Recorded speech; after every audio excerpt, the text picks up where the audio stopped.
What's up, guys? Nick from Hybrid Physique's back with another video. This round I am comparing Breon Ansley to Chris Bumstead of their former selves. So 2017, 2018, 2019. What made the outcome of the 2019 Classic Mr. Olympia different than the outcome of the 2018 and the 2017 Mr. Olympia? Now, Steve Weinberger went on an interview with RX Muscle to say that Chris Bumstead's body flowed better than previous years. And I laugh because after putting these collages together, I realized Chris Bumstead really has not improved anywhere except maybe slightly on the back in his 2017, 2018, 2019 performance, while Breon Ansley has consistently improved all three of those competition years. Now, do I think the decision was correct with Bumstead winning the Mr. Olympia and Classic? Yes, I do. I like his shape better for Classic. However, it is definitely unfair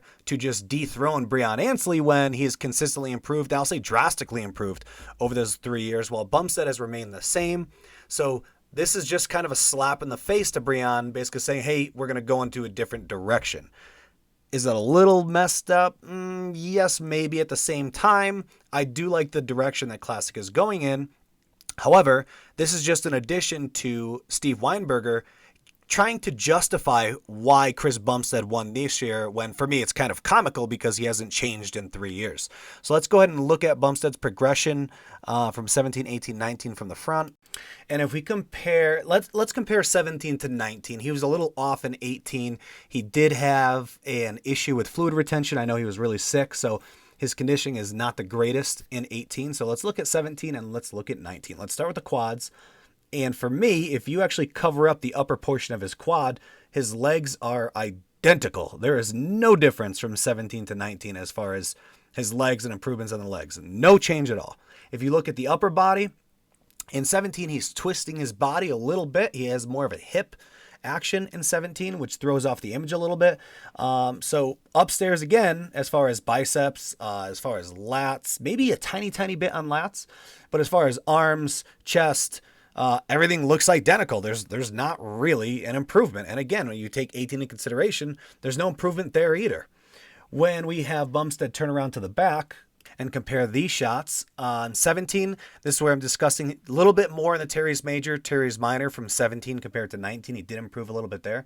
But as far as back thickness, slightly. I think he's just posing a little more in 19. I think he's actually retracting his scapulas a little bit to show a little more density. Arms, identical. Shoulders, identical. Hamstrings, identical. Calves, identical. There's just no improvements. It's the same athlete. Same athlete with a different result, which is a little frustrating, and I'll explain why in a second. Let's go ahead and go over to Breon Ansley from the front, and we notice that 17, 18, and 19, Breon Ansley has consistently improved.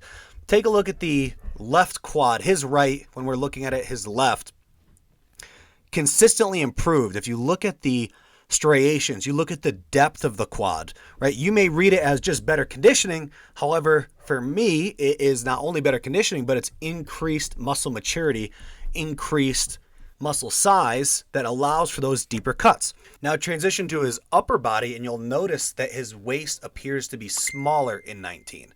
Now that is obviously an illusion by significantly increased lat development, and you can see that if you focus just on his lats from 17 to 18 to 19, they have drastically improved. His chest has also gotten thicker in this shot as well, drastically improved. This is the best Breon Ansley that we have seen on a stage.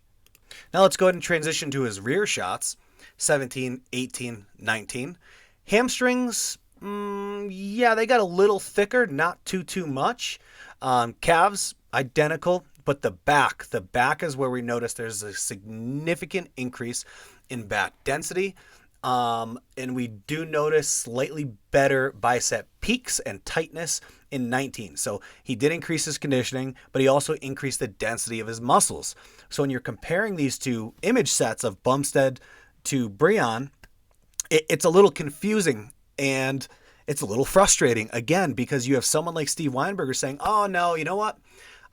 Chris Bumstead just flowed better this year. He was better this year. No, he wasn't. He was identical for the past 3 years, while Breon Ansley significantly increased. Steve Weinberger, as the head judge, needs to get his head out of his butt and actually give us some substance and say, We're moving in a different direction for the class. Breon Ansley's body does not fit that direction. By leaving that open to interpretation like he did, oh, he just flowed better, that doesn't mean anything. That's a cop-out.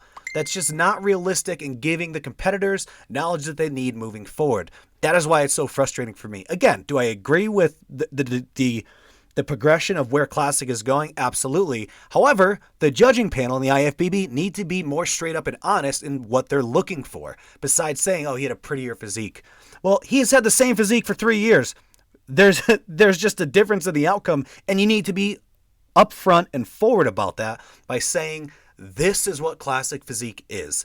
You can't just leave Breon Ansley on the back burner when he has consistently improved over the course of 3 years while Bumstead has remained the same. That's my video for today. If you like what you saw and heard, please smash that like button. Please subscribe and throw some comments in the comments section below. And that is Hybrid Physiques out.